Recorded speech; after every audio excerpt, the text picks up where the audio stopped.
the things that matter in American football, like down and distance. Well, that's an early thing that we can get data cuts on. Personnel. Okay, so which types of players were on the field? Okay, but which specific players were on the field? Interesting. All right, cool. What defense were we facing? All right. Well, we can know a lot about that, but probably pretty imperfect on our defensive calls unless the teams are filling in that information. And this happens over and over again. And, like late game situations or 2-minute drill or 4-minute drill or all this stuff. It's all there. Different defensive fronts. Like, are we facing an odd front or an even front? Like, this is just like, it's not even half of the things that the coaching staff will start to look at and do cuts on, video cuts and data cuts to be able to do their weekly analysis. It's a crazy, crazy complicated sport, and context in all these situations really matters.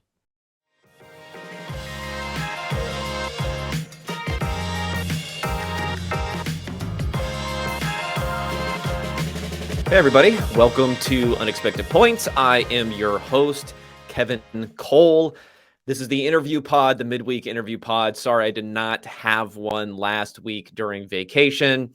Holidays, all that stuff came up, but we have a really great interview this week. It's with Ted Knutson, who is the CEO and founder of StatsBomb. You can follow him on Twitter at Mixed Nuts, and that's KNUTS. StatsBomb is a soccer, aka football, analytics company, which is now branching into American football. Does amazing work when it comes to computer vision, when it comes to really being able to track and analyze everything out there. I think they have probably the best, at least of those that I have researched, expected goal parameters when it comes to soccer. Now they're bringing over all that expertise.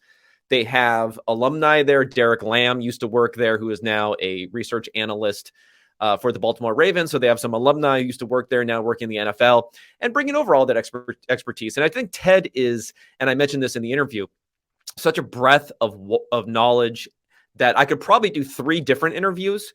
One talking about his time as a sports bettor, and then as an originator, working for a sports book, working for Pinnacle, help developing products there. We talk about everything from, how they're working on in-game betting there to how he launched the whole product for Japanese baseball and all the thinking that goes into it.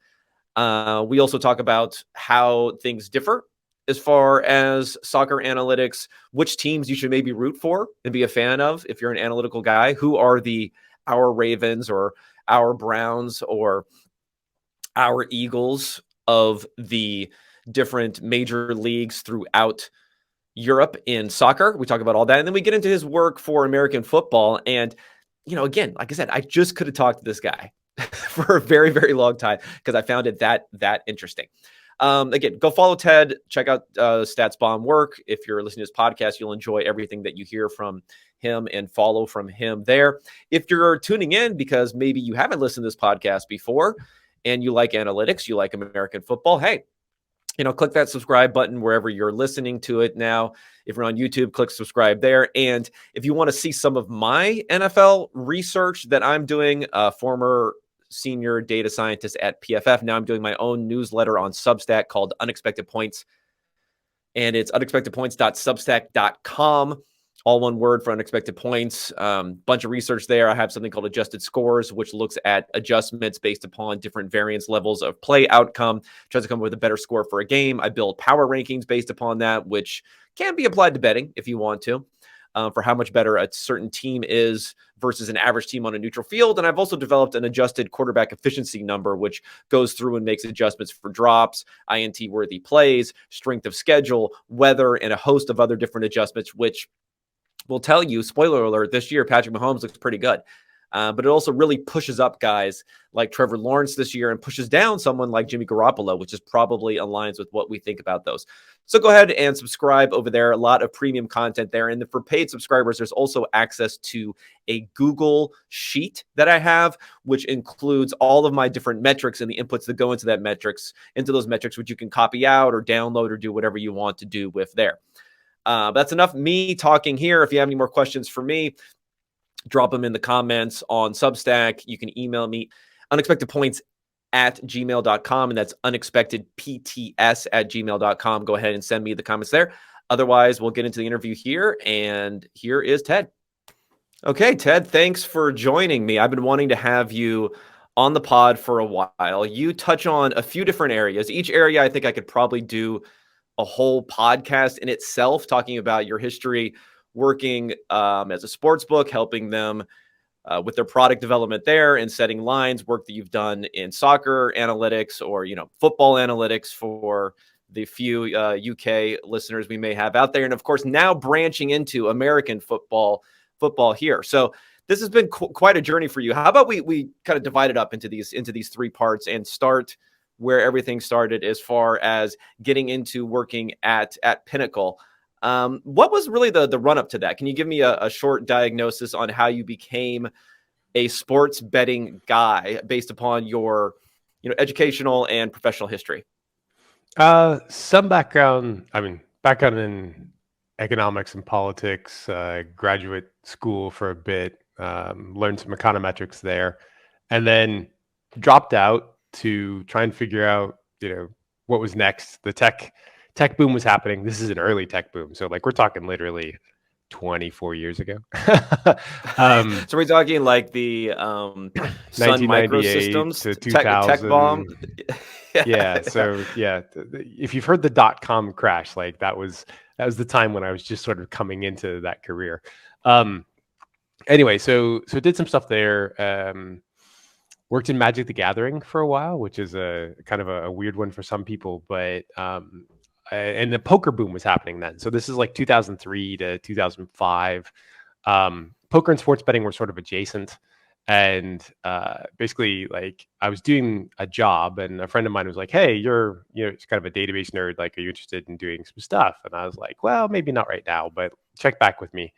So I did that, and basically we were sports betting professionally in American sports, football, college football, baseball, a lot of mathematical derivatives type stuff in the United States. So this was a rare time where you could do this professionally and make money, and you weren't illegal or even gray at that time. It was like okay mostly. And then the law came in at the end of 2006 that basically outlawed moving money between bookies and banks. You became violators of the federal RICO Act or something like that. Don't do that. For those of you thinking about it, that's not a good career path for you. So but at that time, you're like, all right, so what are we going to do now? Like we're profitable, like not just profitable, but like we could all have annual incomes and still continue growing the bank. But this became very hard. So started to look into leaving the country, so the United States, in order to continue doing this. And basically, we had a good relationship with the managing director at Pinnacle, and he was aware of us. And so he's like, well, we just left the United States market as well. We need to rebuild our entire product suite for an international market and not just the US. Would you be interested in doing that? And so basically started there at the start of 2007 and continued on. That was sort of the transition moment into, bookie side of gambling as opposed to betting side of gambling. Any thoughts of making residency in the desert in Las Vegas to rather than go overseas? I would possibly, but basically -1, -110, -110 versus -105, -105, like on a large aggregate, like that math works out real fast. So not quite as advantageous there. Okay, so now you've made the move. You're developing things. Like, what was your charge essentially there? So you said you have to build things out. That's a pretty vague. You could go in a bunch of different directions as far as how you want to build things out. Obviously, the sports that we're talking about to an international customer versus a U.S. customer is very different. How did you approach that, finding a solution? Pinnacle felt very much like a mom and pop shop when we came through the door. And I say this with the most respect. Like I think that, from the outside, when people looked at it, you'd be like, well, this is the smartest bookie in the world. And it was. But it might not have been the best run bookie in the world. And particularly, it wasn't like the most kind of corporately developed bookie. So when we started, like they had just all these things that we needed to figure out. Some of that being around, like what are the line equivalencies for a money line on all the different handicaps.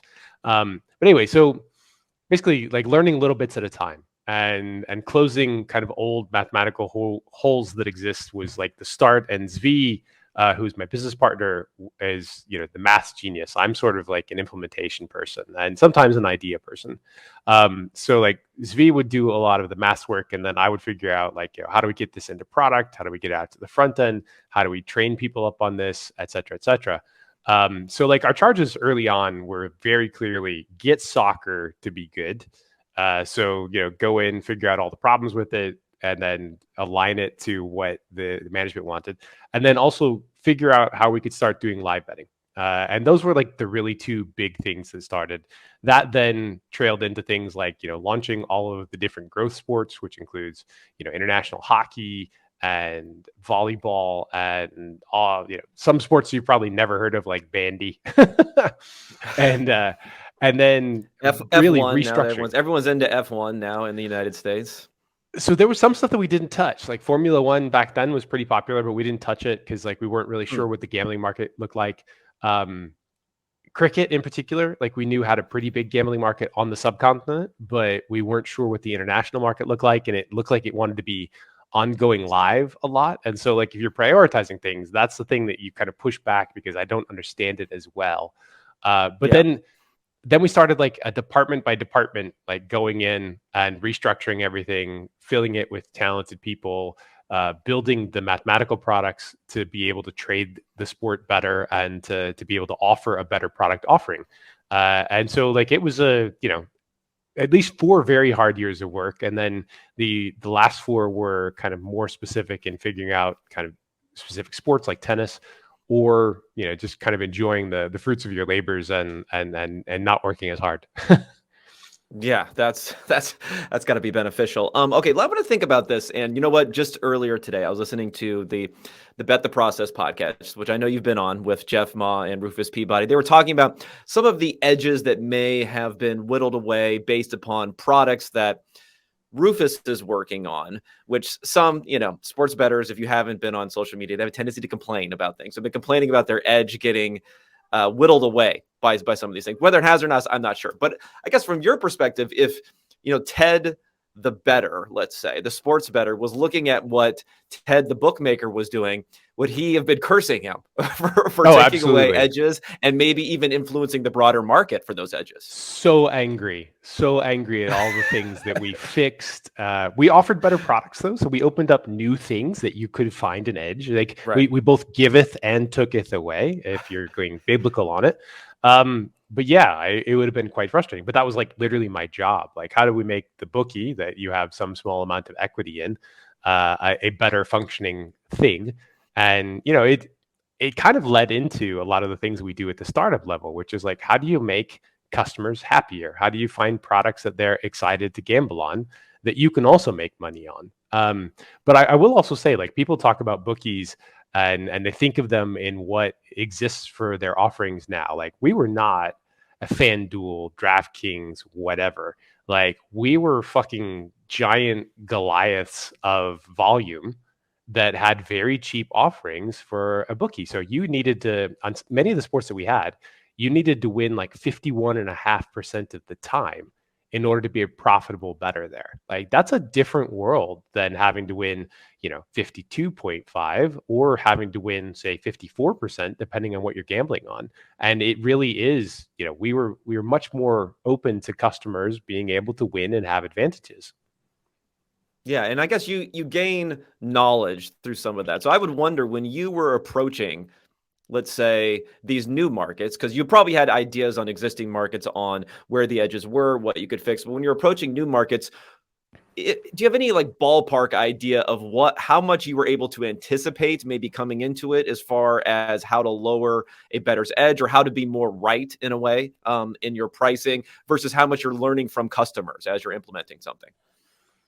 So the first rule that we learned was try not to lose. And I think that like, you're trying to protect your game a lot. If you're taking it in different gaming metaphors. So like, don't assume that you know anything, and figure out like how to go from there. But we had really clear guidance from the managing director as to, I want these to be very aggressively priced. Like, they need to have small margins wherever we can get away with it. So the maximum margin that we offered on stuff was like 4%, minus 108, minus 108. And that was on our live offerings. Everything else that we created was cheaper than Vegas prices, and in some cases, lots cheaper. So then the question is, all right, like how do we either lose small or gradually learn enough and create a good enough product that we can win bigger as we go? And that's a fantastic challenge. Sometimes not always that realistic, but something that you certainly learn and it gets written into your DNA as a bookmaker that doesn't exist in a lot of places now. Well, what levers do you have for that other than, I guess, limits? Let me walk you through the creation of a new product because I think that Okay, let's do it. this is probably the way to talk about it. So Japanese baseball, particularly challenging. You can't actually read the news on Japanese baseball in like 2008, 2009. You can go to the Yahoo Right. site and you can find out the transliterated name of the pitcher that day that you think is correct, but it doesn't always work out that way. So in baseball, for those of you who've never bet on it, pitching matchups really matter. and in fact, if the pitcher changes, they cancel all the wagers on the full game bet because the pitching matchup matters that much. We couldn't do that in Japanese baseball because we didn't know who the pitcher was going to be. So you have an estimate of who you think the pitching matchup is, but you're on your own. You don't get action or no action based on it.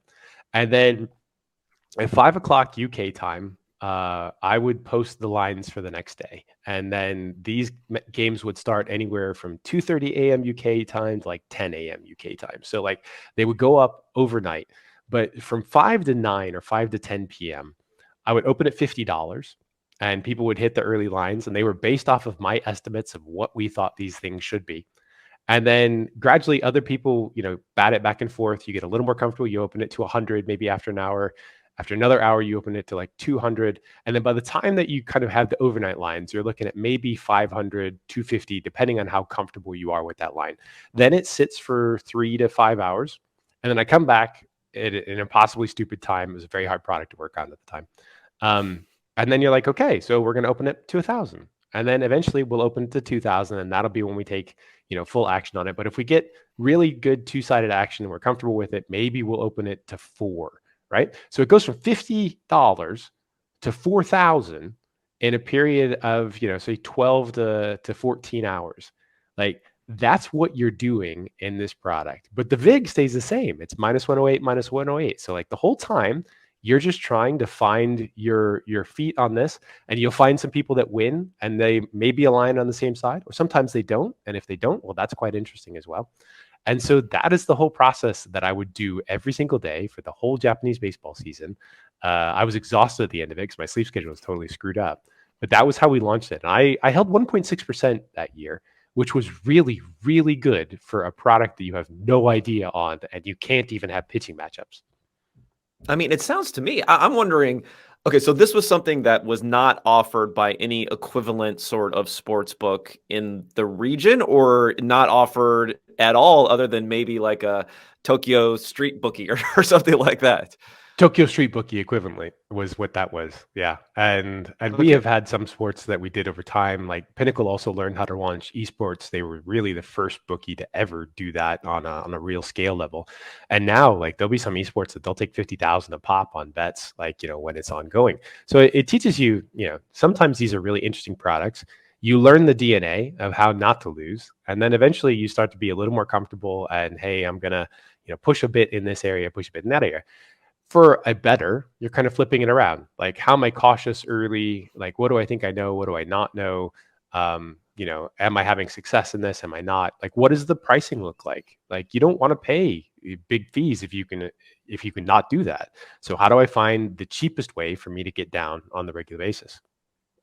Yeah, I was just gonna say, putting on maybe like Ted, the bettor cap on again.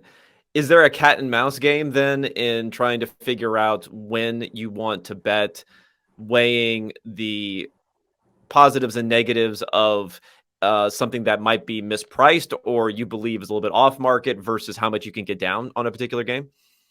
Sure, absolutely. But in some cases, you're like, if I can get down a lot and I think that this price is really wrong, what am I missing?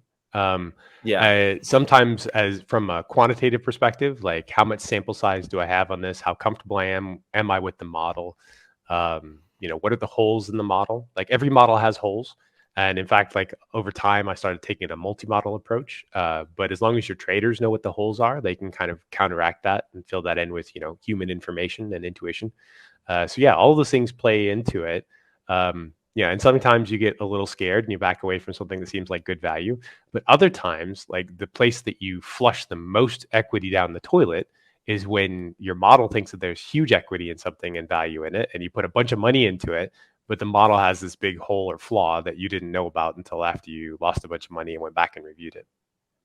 Now, I would imagine that live betting, when we talk about holes in the models, maybe some of the biggest there. It's a big area of growth. We'll see how much it's actually worth. But there's a lot of companies out there who've been hiring dozens of Ivy League educated data scientists to try to be able to properly price things like that. What were the lessons there? Because is this something where you have to have someone watching the game to really know what's going on concurrently? Can you price this in a type of model? I mean, I'm not sure what the inputs are for, a Deck Prism or someone like that when they're putting out stuff. But, sometimes they even put out probabilities where I'm wondering whether or not it's really that correct. So it seems like a very difficult problem to do something in game, not, momentum or those sorts of things, which I think we could pretty much discount, but injuries, but strategic changes, but I don't know, weather that may have changed during the game, all those sorts of things. It's incredibly difficult. I wish them the best of luck. Sometimes you're protected by the VIG, other times you're not. But there are also plenty of times where somebody else thinks they know a lot of things and they're totally wrong. And so, like, if you can get that type of action on the regular basis, like you probably got something that's profitable. It's hard and it's in some cases exhilarating. One of the things that we struggled with a little bit was late game inflection points, especially with NBA.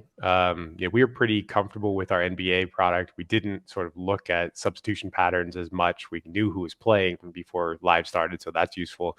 You take the closing line of the pregame, and then you factor that into the live line, and then it goes from there. But yeah, it's wild, wild west in some cases. Like I was trading some stuff in American football like in 2012 to 2014 live. So like 1 to 2 games a week. And sometimes like even now, like, I think it's worse. Like you're seeing more giant comebacks, you're seeing more win probability gulfs that happen that you're like, I'm pretty sure the model's putting out a wrong number here. It shouldn't be as confident as it is. But it just gives you an indication that says that, hey, this is super challenging. Because it's super challenging, that means that bettors can make money on it, and maybe you can find those spots.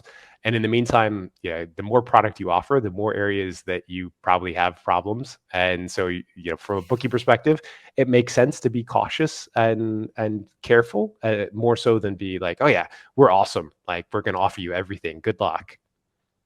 Yeah. I've always wondered about live betting because, but maybe you can help me out with the market a little bit. So, is it more of an ingrained thing overseas for soccer than it is here? And if so, doesn't that mean you're attracting a more sophisticated clientele generally, I guess? And is that an issue?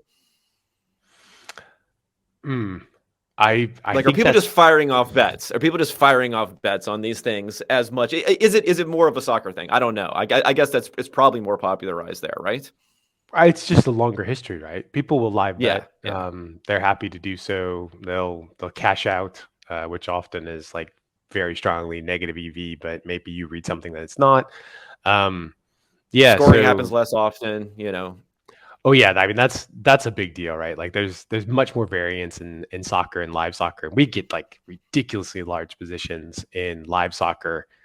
Just because the world was disagreeing with the model. But it took us 4 years to get like a highly profitable, I say highly profitable, a significantly profitable model in live soccer. Like 4 years of full-time development. We broke even for a while. We lost a bunch in the first 2 years, not because we were aggressive, but just the learning journey. So it's the type of Yeah. thing where you have to invest in it, you have to iterate on it, you have to improve on it. And then eventually you can get to a point where you're like, all right, this variance is the result of people probably being wrong. And if we have a big enough bankroll, we're able to ride that variance wave, then we will be highly profitable at the end of the year unless something went wrong. But it's a careful little dance, and sometimes you get punched in the nose a lot. Yeah, like I said, I think we can do a whole hour on this, but I want to hit you with a couple of maybe like theories about betting that you can debunk or not or confirm, and then we'll kind of get into the different sports sides, the analytics on soccer and football. So first is, some people will say, oh, well, you can ignore what a point spread may be. For instance, if we're talking about the Vikings this year, you say, oh, the Vikings are no good. Look how they're priced versus the Detroit Lions. And then some people say, well, that doesn't matter. Those are just, the books are just trying to get even money on both sides. And then other people will say, well, the books are trying to be as much right as possible. And that's all they're really trying to do. Tell me why both of these people are wrong, because they probably both are wrong in some way. So books have different sets of goals. Mm-hmm. And you don't necessarily know transparently from the outside whether they're trying to win based on taking unbalanced action, but being on the right side more often. It is extremely difficult, especially if you're adjusting your prices at 5 or 10 cent intervals to have a lot of liquidity that you control well. You're sort of like tucked into the market. Pinnacle moved at a penny a movement, right? So you could have minus 111 plus 101, or you could have minus 109 minus 101. Like these things, it's very different. And so being able to balance that, giving you a little easier way to do that. So I think the traditional look on what books are actually trying to do is often totally wrong, but difficult to parse from the outside.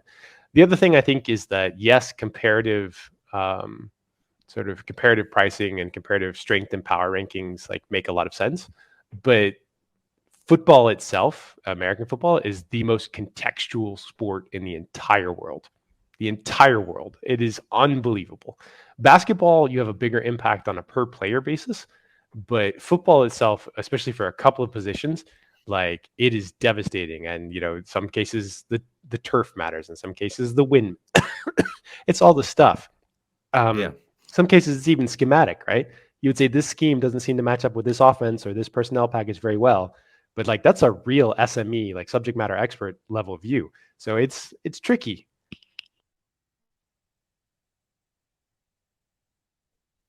Sorry, I'm dying over here. No, no My worries. voice. Yeah, so So I I think guess that people will find the reads that they want to, but finding somebody that's right all the time, it's just impossible. Okay, and then maybe another thing on here is what sort of markets can they be? I don't want to say loss leaders because they're not really leaders, but maybe like marketing versus actually caring about it in some sort of ways. I mean, for instance, you'll see these ridiculous markets that'll come out, and then people will publicize them on social media. They say, who will be the next coach of this team, and it'll include Sean McVay or someone who really has the 0% chance of actually leaving, and they're just trying to use it as marketing. That doesn't sound like that was something that you were doing at Pinnacle, but do you think that some of these things that maybe can be taken a little bit more seriously than they deserve to be as far as being accurate on the pricing? So one of the things the sort of more traditional bookies will do often is they'll put out something that's only one-sided. I can bet Sean McVay to be the coach, but I can't bet him not to be the coach, which isn't really a market. Right. You kind of get an all round and you get a pricing vig, but there'll be a lot of nonsense inside of that. And sometimes they'll use it as a hook, but if it's not a two-sided market, that is not a real market, is it? Unless, you feel like you've got a huge edge on the one. So I think that's kind of how those types of things work. But if you've got a pretty tight all round, so this is the whole group of people that could do that. And you might say other is also a price on that. So not listed or something like that. And you could offer that at a 5% margin. That's a pretty interesting market to be able to bet on. Yeah, definitely. Okay, so let's get into your transition then away from the betting space and then into building StatsBomb, of course, first in soccer. What's the backstory there? My wife decided that she wanted to communicate with me very clearly when we had 2 young children, and that working every single weekend was not in the best interest of our family. And I think that she was 100% correct. If you work in professional sports betting, that's pretty much what you do all the time. And, honestly, the coaching space, I have real respect for these guys because of the sacrifices their families have to go through in order to enable that. Sometimes they don't see them very often during the season. That's hard. So I made a choice that I wanted to be with my family more often. Ironically, by going into professional soccer and working in the sort of quantitative space, but I didn't have to work every single weekend, so that was like significantly different.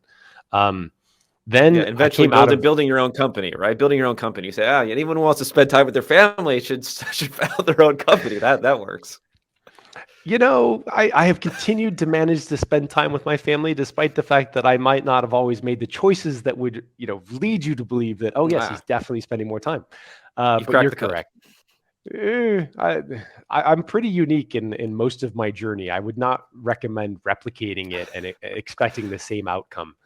Um, so anyway, so I worked in professional soccer for a team called Brentford, and also their sister team called Michelin. Did that for a couple of years, and decided that a lot of the work that I'd done before I went inside of those teams, and then some of it that we learned inside of them, was probably going to happen broadly across the soccer space. That was my vision of the future, and if that was the potential, then you should build a company to be able to sell to all of those teams, etc. So we built a tools company first, and then basically toward the end of the first year started generating our own data in a prototype, thinking that we could build better data as well. And that led into all sorts of interesting conversations and better analysis and better skill set archetyping for the soccer space, better tools, etc. So that's what we did. And now we have over 200 customers around the world in soccer. We kind of run the transfer market to some extent, or at least our data like powers the transfer market. Right. And that's been, the story of StatsBomb from like 2017 up until now. It's interesting when you talk about the data versus tools. I kind of get, but even more so trying to sell like insight from the data to different teams. Because if you think about, let's just talk about the American football equivalent. I mean, PFF it's really a data company, right? And there's been stuff that's been built on top of it, but that's its foothold. That's where it's gone. That's where it has the history. That's where the teams really kind of need this sort of equivalency to have versus the other teams when they're selling that sort of product. Yet there's been some companies who've now come into the larger sports market. Zealous Analytics. Now they have this Sumner, I would get it wrong. Super Sports, which is starting now, which is again selling insights. Where I'm a little bit more, I'm not dubious of the value of it. Maybe I'm a little more dubious of teams being willing to say, okay, we're going to outsource our insight, as opposed to saying we have value in this data that we then want it for ourselves. How do you think about those two things and how you're selling it to customers? So the data space, I think, is very clean. Yes. And then in our case, like as a data provider, we also do data science and have a history of doing data science before we provided data. So what we do is like we kind of democratize a lot of the data science stuff in that way. And so we'll build models on top of our data. We understand the breadth of the data. We understand like multi-gender, which is a soccer problem. It'll be a basketball problem when we get there.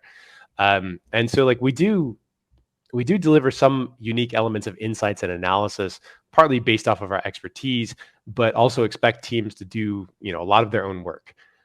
With the Zealous and the Sumer, the way that I think of it is a little like this.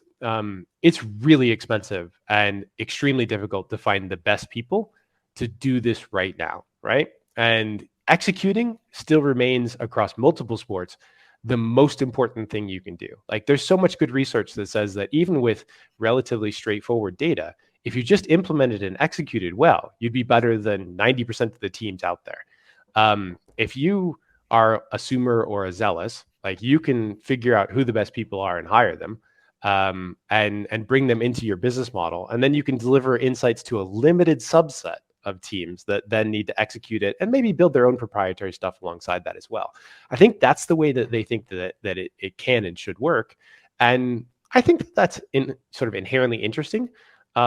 Just knowing that some of these sports in particular are so far behind in generating like top tier talent right now. Like they don't have a deep pool of talent. It's only so many people in the quant space, in the analytics space, especially in American football and soccer. I think basketball is more developed and baseball is much more developed in that area. So that's why I think that like that's kind of how that plays out. And I think it's interesting to watch. It's not our business model, but it's pretty cool. And then when you were first approaching this was definitely a time in international soccer where that talent and that pipeline and the hiring ability and those sorts of things did not exist, and the data did not exist, I assume. Yeah, we were very early, and to the point that I came out and I was like, "Ooh, we had success," and like we were starting to turn like significant transfer profits. Like, where's my next job? And 2 years later, you're like, "Oh, there basically are no next jobs yet." Like that's Yeah. frustrating.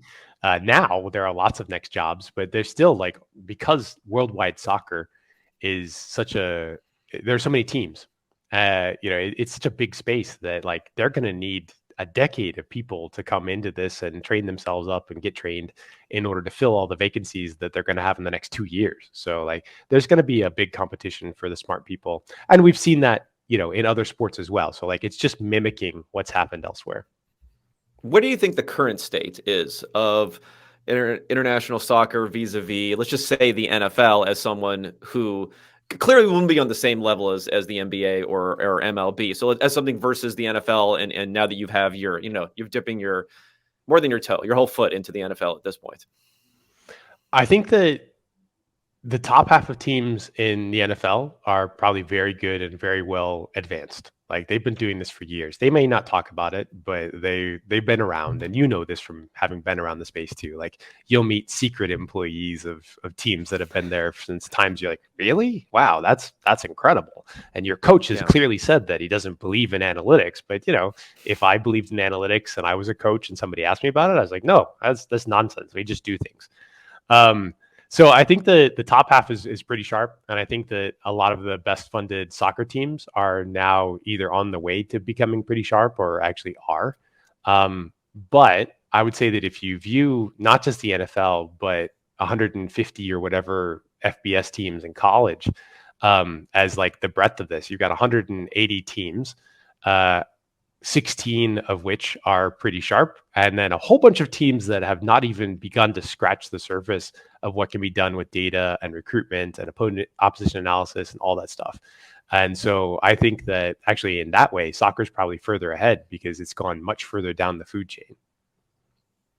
Interesting. So what you mentioned transfers, and that's a whole different sort of problem. I mean, in some ways, you can literally like buy a player, right? In soccer versus trading for a player. So when we're talking about putting a value on them, is putting a dollar number on a player can be translated that. What other areas are we talking about? Like, what can a fan, a very casual fan, in my case, is there anything you can watch during the game to get an idea of a particular team maybe more leaning into certain strategies than another team, or is it mostly on the personnel side?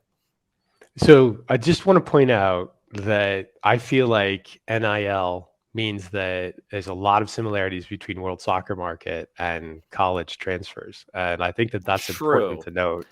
True. Literally buying a The player's payment economics. mechanism. The payment mechanism is not quite as direct, but you can find the right people if you if you know the right. There's a lot of good old boys in a lot of different places who can make it happen. To be honest, in college, the payment mechanism has often not been as direct, but still quite effective. True. Let's leave True. it at that without getting in too much trouble there. So around the soccer space is slightly tricky. Like one of the tells is like, are they good at executing on set pieces? You have to have some level of Mhm. expertise to figure that out, but it's something that has come up as an ongoing thing that good teams do and focus on moderately well. Inside the game, like it's difficult to find analytical tells unless you're kind of in that world. It's a bit like, so say American football, like we often have this question and this discussion among people that kind of have lived in this world for a while. Like if you had to build early tells around like teams that are analytically smart or not, like what do you do, right? And it used to be really easy. Oh, they're going to go for it more often on fourth down, or 2-point conversions. And now that like more teams are doing that, you're like, well, how do they use the middle of the field? What do they do in certain personnel packages? But then cover two comes in, and like how does that adjust all the things that you thought were like analytically sharp or before? So it's a very adaptive universe in American football, but still some reasonable tells. In soccer, it's kind of wide open, and it depends on what your personnel are supposed to be able to do. It's a little trickier to pull that out. Okay, so like let's just again, from my own personal benefit here. If I'm going to adopt, let's say I'm going to adopt like a Premier League team, who should I be rooting for? Who are the like Ravens of that I could adopt here? Is it still Liverpool or is it someone else who's stepping into the void here that we can claim? So Liverpool just had a Or was it never bunch Liverpool? of no, it definitely was. Like Okay, that was a just slam want to make dunk. It sure at was. least I have my history correct. Yeah, okay. They just had over the last 2 years have had a bunch of transitions of people out of their quant side, and I don't know the backstory. I actually don't want to find out because I don't I can come on podcasts and say I have no idea and not be lying. But that's been a slight adjustment there. Manchester City like have a lot of economic firepower, but they've invested a lot in the quant side. I would say honestly like the Billy Bean, Luke Bourne group. They are not Premier League yet in that they haven't bought a team, but they took over AC Milan earlier this year. AC Milan even before that, like we helped a little bit behind the scenes there, so they're quantitatively sharp as well as what else they do. And then Toulouse is also owned by Billy and Redbird Red Ball.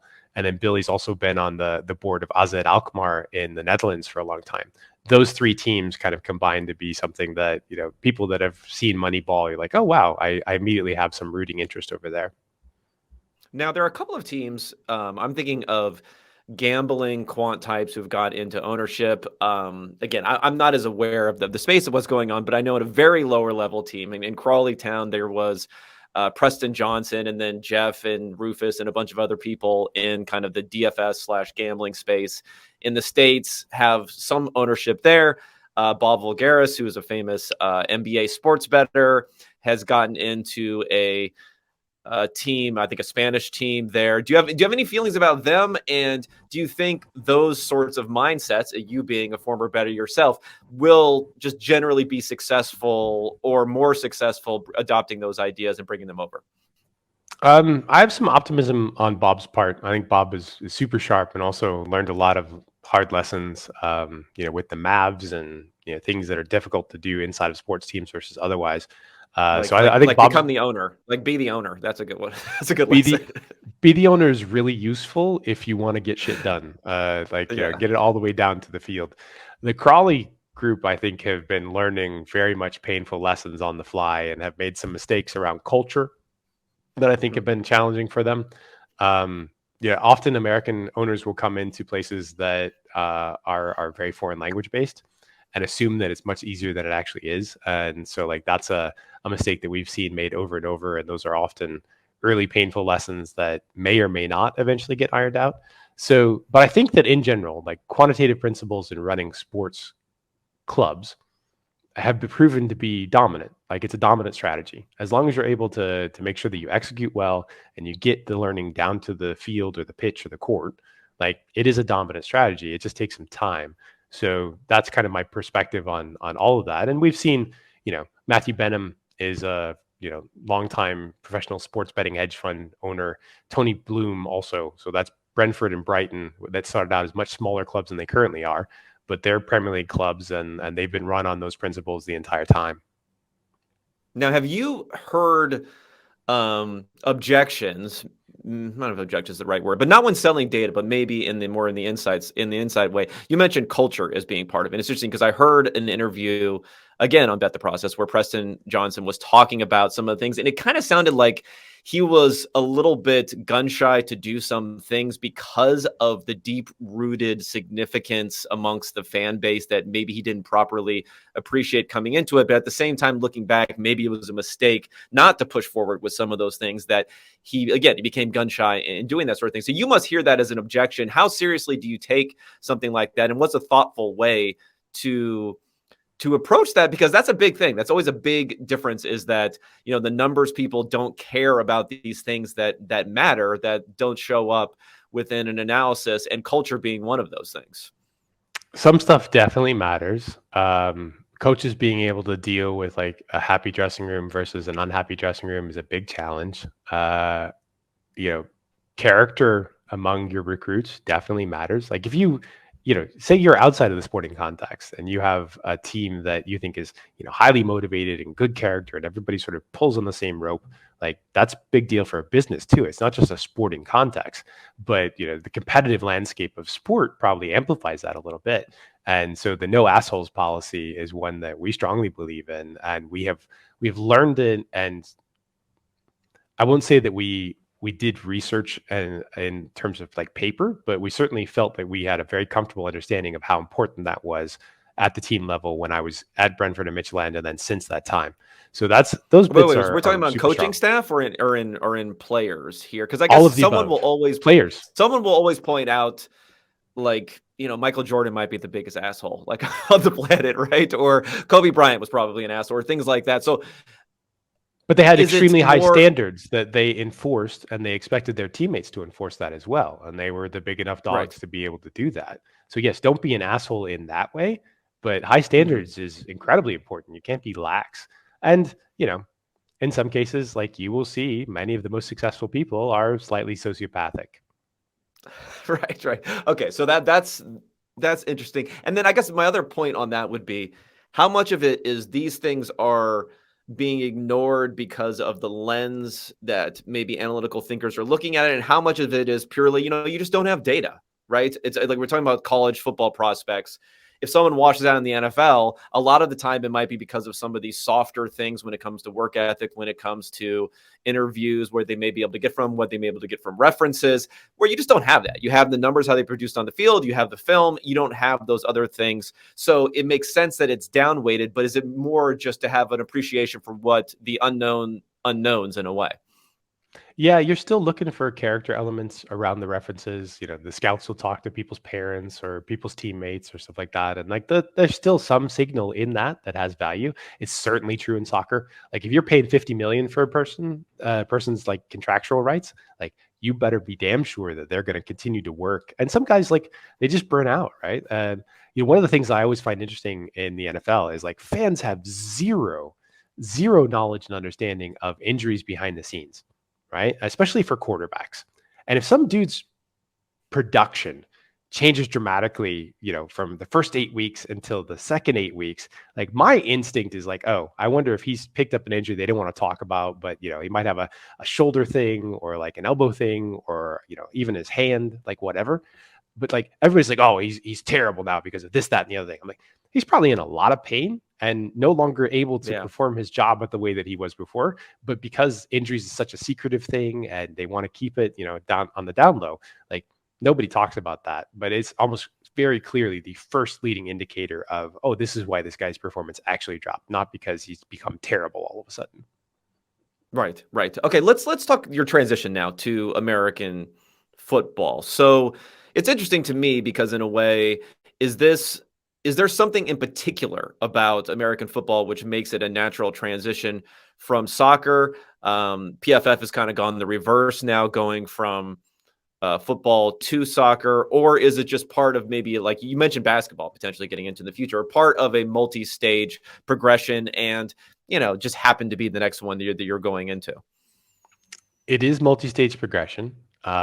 We do have the director or former director of research, basketball research at the Milwaukee Bucks on our staff. So, like these things That's kind of Seth fit Part now, together. right? Yes. Yeah. Yeah. I note that like you're being very careful about PFF. Like we used to be on other sides of the fence here, like potential competitors, but like now we're chilled about it. Yeah. It is natural to, I think, want to be a multi-sport company as you look for growth opportunities. In my case, I had some time, and my two favorite sports, and probably the ones that I'm smartest about, were soccer and American football. And Yeah. so, because of that, I was I wouldn't say very, I was a sharp bettor in American football. So, kind of understood a lot about what helps win. And we're like, all right, can we recreate similar concepts around what we've done in soccer to be able to pull that off, to be able to add value, to design data and tools that help the people inside the teams, especially, do their jobs better. And so we spent, 2+ years grinding on that. And I'm pretty happy with where we've gotten to, but that's why we did it. It felt like when we started developing this product, like the fourth down arguments in public were prominent, but it was early in that prominent cycle. And so you're like, if that's happening right now, then like the whole sport is becoming sharper. If we get a product out there in the next couple of years, like we should hit the timing pretty well. And then we got hit with the transfer portal, and we're like, oh well, this is luck. Thank you very much. Yeah, exactly. Yeah, like you mentioned, the applications fit perfectly there. You've been pretty explicit about the fact of American football being, I don't know what your exact terminology was. I don't know if it's the most complicated or the most unique or the most interesting. I know that probably wasn't the right wording. Contextual. But what the contextual of sports. So maybe elaborate on that a little bit as to what you mean by that. Would it be fair? I was thinking about this soccer football analogy. This is probably really bad, but it's kind of like every play is a set piece in a way in football. Would you agree with that or not? Every play is a chess situation that has different pieces on the board. And not only does it have different pieces on the board, but you might have like a life counter as well. And you don't just die if somebody takes your king, but like, you could lose future pieces, or like you could be further behind or something like that. It's super, super complicated. So you start out in sort of the same situation, but you can bring in different pieces. And so to elaborate directly, like the things that matter in American football, like down and distance, well, that's an early thing that we can get data cuts on. Personnel. Okay, so which types of players were on the field? Okay, but which specific players were on the field? Interesting. All right, cool. What defense were we facing? All right, well, we can know a lot about that, but probably pretty imperfect on our defensive calls unless the teams are filling in that information. Against different types of routes, what does this guy do? Okay, and different types of players. Like, can we bucket players to be able to compare them? Like, can we increase our sample size of fast wide receivers or tall wide receivers that are close enough to each other that we can get like reasonable signal to do this type of analysis? And this happens over and over again. And, like late game situations, or 2-minute drill or 4-minute drill, or all this stuff. It's all there. Different defensive fronts. Like, are we facing an odd front or an even front? Like, this is just like, it's not even half of the things that the coaching staff will start to look at and do cuts on. Video cuts and data cuts to be able to do their weekly analysis. Like, it's a crazy, crazy complicated sport, and context in all these situations really matters. Well, how do you figure that out beyond having, it's subject matter experts? And I've noticed that this is very anecdotal, but even for subject matter experts, sometimes can have different answers to what they believe something will be. If a player is doing the wrong thing, then you could have the wrong answer as to what you think the coach is doing.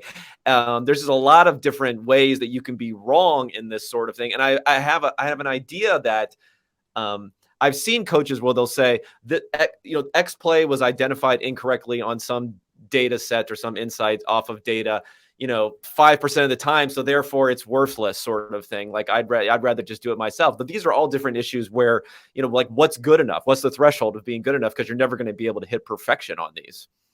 So that's a great question. Part of it depends on how deep their staff is, right? Like, how much time do they have in order to attack these problems every single week? Can you create a machine learning loop that says that, okay, these are the pattern information that we have on this? Like, we're like 98% clear on these ones, but sometimes we're only 70%. So like, you're going to want to look at the 70% first and maybe go backwards. So like, you're giving the customer more information to identify the potential holes. Maybe you take the information, allow them to fill in the correct info, and then feed that back into your sort of like learning loop and your AI algos to then give them better information in the future, which then saves them time. Like, that's the point at which they really start to care, right? Can we save you enough time to get an extra round of golf in, or so that you don't have a nap underneath your desk, like, because like you so don't you can have see your you've got too children. much stuff You can going see on. your children twice a week instead of once a week. Exactly. Like, all these things are valuable. And so like the time perspective is a big one. Some staffs will still be like, oh, it's never going to be good enough. But then other ones are like, man, like, we just have so much more time to do smart work as opposed to grunt work around classification, because you've gotten good enough at it that, we're comfortable with it. And that's a big deal too. So you are going to, what's the conference that you're going to here for the high school football coaches coming up? It's all football coaches. It's the It's all football coaches. American Football Coaches Association in Charlotte. We'll be there this weekend. We'll have a big booth. and it is probably the most, large framed men in one place that doesn't involve like WWE tryouts or something like that. Now, do you feel your testosterone levels rising being there, or by contrast, are you feeling a little meek by seeing all of these guys running around? Potentially, might give you a wedgie or something when you're not looking. It's fun for me because I have lived this life already in the soccer space across multiple languages, and sometimes you meet a coach and he's like, "Well, I don't want anything to do with this." And in the early days, you kind of have an argument about it, and then like you just decide that arguing is a waste of everybody's time. It's like putting lipstick on a pig. And so like, look, I'm just going to leave it. If your staff comes to us later and wants help with this, that's great. But I'm not going to convince you of anything. And like, there's no point in me spending my time and resources doing that. In America, it's really different. First of all, it's all the same language for the most part. And in the football coaching's perspective, you get some different accents, but the language is mostly the same. And then like everybody understands the value of data. Everybody's seen Moneyball. And people are not afraid of information. And this is the crucial thing. Like your average Twitter dude's like, oh, well, coaches don't think this or coaches don't think that. And you have no idea what you're talking about.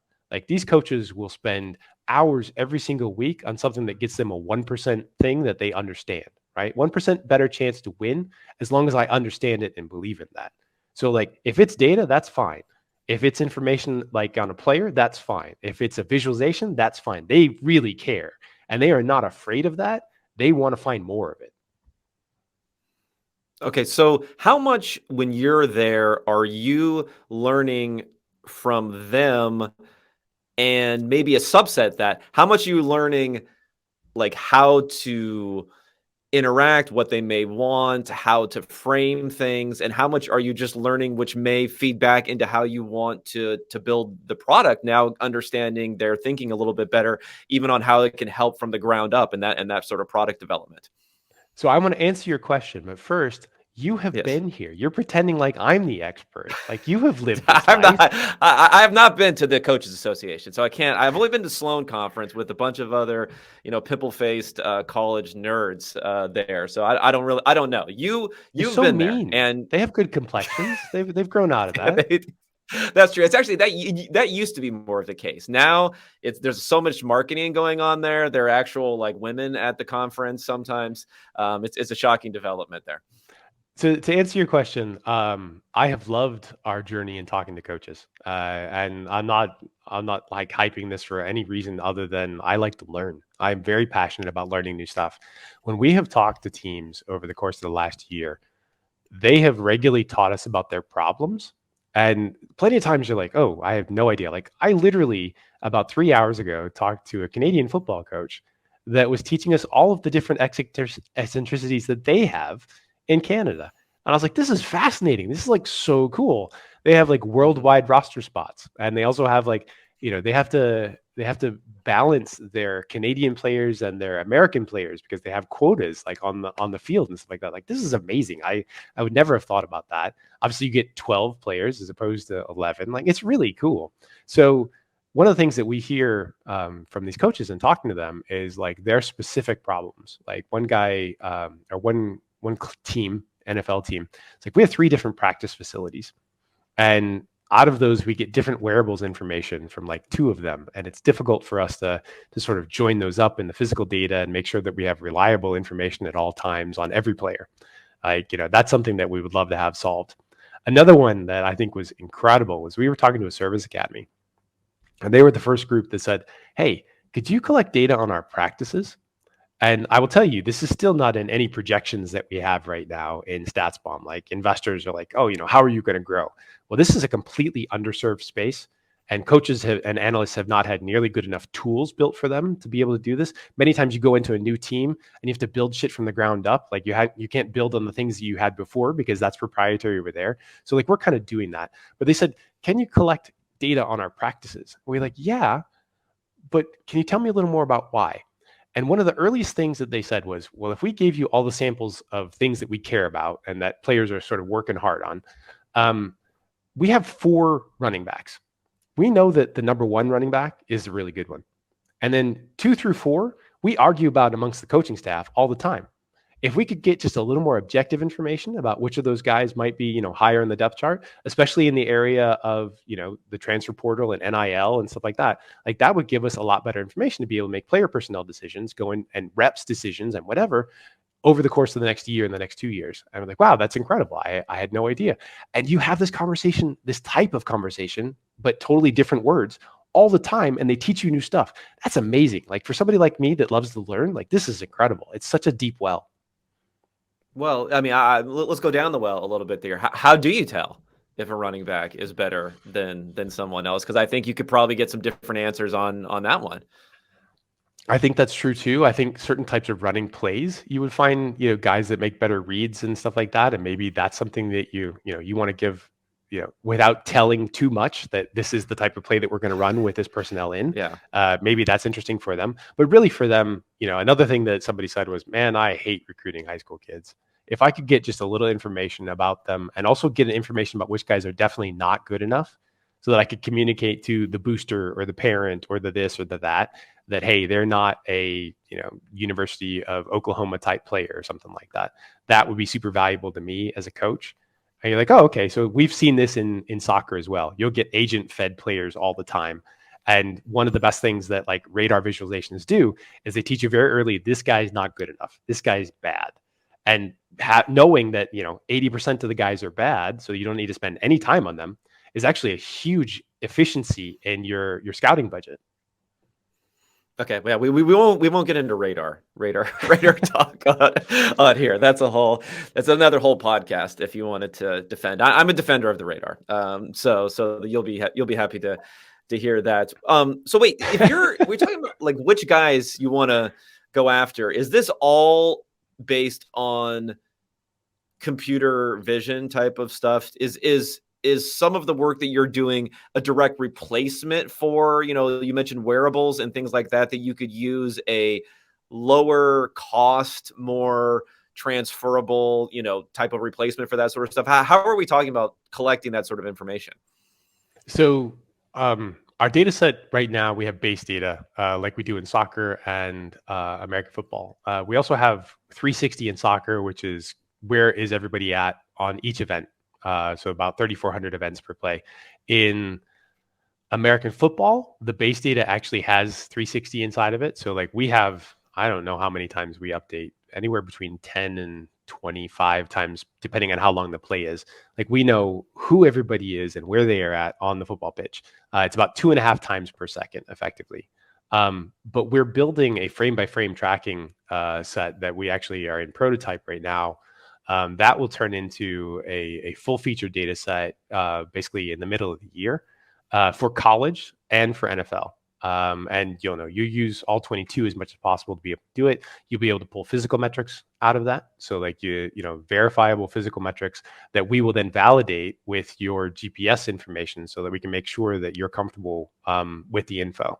And that's what we're talking about a little bit around kind of the computer vision process and the AI process, being able to make sure that, it not only knows that this player was here, but it tracked him throughout the whole play, and it's able to give you information about his movements there as well. Okay, and we're also looking at players and the type of information that you're able to collect on it. One thing where you said before, sometimes even if you don't have the most sophisticated data, knowing how to analyze it, probably having a longer history, like if you're going to compare a player recruit today that you may want to pick up in the, via the transfer portal, how good is this player or not? Well, you have a pretty decent sample, maybe if you've been collecting data for the last year or two, but you're not necessarily going to have data to go back 10 years unless we're talking about actual game footage. Even then, I'm not sure exactly how it works. How do you think about that whole thing? Because that's kind of always the missing piece sometimes when you have new data sources, is you don't have the history also to go along with it. You don't have the history, but if it's a much better data source that has 10 times as much data, you're probably getting a lot of signal out of what exists. And maybe you can have some comparatives. We would love to be able to do more historic data over time. It's mostly a matter of getting access to the video itself and then having time to be able to grind on it. But, in soccer, we've got data back to 2015, 16 across all the big leagues. I'd love to do a decade or more of the NFL, because I think that that's really fun data sets to, what if you did you watch The Last Dance, the Michael Jordan Netflix Yes. thing? Yes. Right. Yes. And now think of like being able to go backwards for all of this video that we've got. And the NFL probably has better video archives than anybody else in any other sporting entity in the whole world. They've taken very good care of their stuff. Think about going back into history and uncovering like all of the historic stuff on the new data standards that we have, like as best as possible. You might not be able to do the 60s and the 70s, but like once you get into the 90s, you get some pretty good video quality, multi-angle type stuff that you could do computer vision on as well. So like we would love to be able to do that historically. We've done it a little bit in soccer with UEFA, and collecting, things back to 1996 with them. And I think that that would give like so much, nostalgic, but also nerdy strategy, statsy type stuff to the history of these leagues that hasn't really existed before. And you could sort of refresh your history with like a new look and new approach. Do you have any ideas on? Okay, so things are done kind of the way they've always been done, a lot of the ways, and then now when we have new data being introduced, especially the time-saving, sort of efficiency-enhancing stuff that we're talking about here, how, let's say, a coaching staff was put together in the past, and different QC analysts and others that are coming along there, was based on not necessarily having this same sort of data. Do you think the data and how it's worked could even change, the structure of how you put together a coaching staff, the structure of how you put together a front office, or any of those sorts of ideas? Maybe you wouldn't want to say to somebody like, hey, maybe you should hire this person. But I'm trying to think of more kind of macro perspective on how things, if you were building things from the ground up, having the data that we have today, how would it change how you'd want to It's a structure great question. these organizations? Yeah, so this is a great question. What you want is you want metadata of everybody that has worked in a coaching staff historically for all time, right? And it's come up recently because Mike Leach had so many guys that were part of his coaching family tree. And what you want to say is like, all right, looking at who you have worked with in these different areas, and also looking at a bit of the play calling that you've done as an OC or a DC here, or maybe a wide receivers coach. This is what this looks like. But knowing what your sort of lineage looks like, we know, or we believe, that you're a pretty good candidate to run an offense in this style that we want to run. We know that there's only one or two styles of offense that we have the personnel for right now, or that we want to run. So like, can we find guys that can do that? And can we find the very best couple of candidates that are capable of doing that? Well, if you've got the data approach and you have the output approach and you kind of know what their learning was, then it's really interesting. And coaching, one of the things people do not understand about coaching is it is not a book learning thing. Like, you can learn from books, but it is so practice and applicable, right? Like, it is applied all the time. It's like being a plumber. Like, you go into a new house, like, what is the problem? You listen to the person talk about it. Okay, I think this is the problem. Now, when I investigate it, what is the actual problem? Now, how do I fix this problem, right? This is the thing that coaches do every single play. What is the personnel out there? What is the opposing personnel? What does their scheme look like? What are our basket of tricks, or what set of things can we call as plays to be able to potentially succeed in this situation against them? You're doing this all the time. And then you go to the next one, and you look at the next opposition. And so given all of this information about the opposition, like maybe what installs do we want to do this week? What plays do we want to practice more often that we're going to run in game situations, et cetera, et cetera. So they learn by doing things over and over again, and they can only occasionally sort of add new things into it during the course of the season. And then maybe they work under somebody, or they go teach with somebody, or they learn from other people in their groups during the off season. But when you learn during the season, you're learning from all the people that you're with every single week. And you have these conversations, these arguments about which thing is better, which thing is worse. That's how they actually learn. And so you can't just expect them to change their stripes immediately to do the thing that you want to do. They probably have to have a lot of historic information about this is how we want to call plays, how we want to execute in situations, and this is what I am probably capable of doing. People will lie to you in interviews. They will tell you, hey, we want to execute this thing. Oh yeah, I know how to do that. I did that here, or I learned from this guy that did that. But you need to have at least a little bit of information that says you have done this, and we believe that you're telling the truth because we know that you've been under these guys who did the same thing that we want to do. It's one of the hardest things in a front office to be able to execute on a regular basis, is to hire good coaches sequentially, time after time after time. You have me thinking a little bit about okay, so from a coaching angle, if you're learning from the other coaches, let's say further up the food chain, maybe further up the hierarchy in a particular organization, um, I'm trying to think of a way now, and I know there are like coaching clinics. There's more things available on YouTube. There's other things that are available. I'm wondering if there's like a better way now to be able to compile or figure out best practices in a way where coaching isn't as subject to learning from the person you learned from who learned from this other particular person, and then now you're just a function of the end of this tree, as opposed to being able to bring things more things in, like I said, best practices in in other areas. I don't know, just something I was thinking about there. I don't know if you have any thoughts about that. I'm sure that it can be done better in a lot of situations. One of the things I always find fascinating being in rooms is like which guys are asking questions. Not necessarily like during the meeting, but after the meeting. Like, hey, coach, you Yeah. said this in this situation. Why? Like let me learn a little more about this. Like, why do we need to do that? Why does that make sense? Was there a second option here that you thought was like almost as good?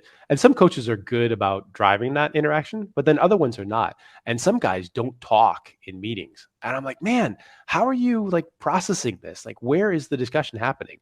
And I'm not always around during all their conversations, but I think that for all of these guys that are trying to take control of their careers on the coaching or the analysis side, like why and what were the other options, and which thing might we do in the future if like this doesn't work. Like these are all really important questions for you to learn, because it teaches you the critical path for like your own job in the future when you're faced with these same situations. Yeah. Okay. One more question before I let you get it. Or I know I've taken about an hour of your time here. This sounds like an interview question myself, but it's like a few years down the road, where do you want the American football product to be? What's your path as far as, looking at high school, recruiting from high school, looking at colleges, looking at the NFL, the products that'll be involved there? Or is there a lot of stuff you don't know, and maybe the winds will and the stream and the path will push you in some different directions for where you want to be down the road here? I think as somebody who's founded a business and run it for a while, like I'm cautious to lock us into paths, because we will learn a lot.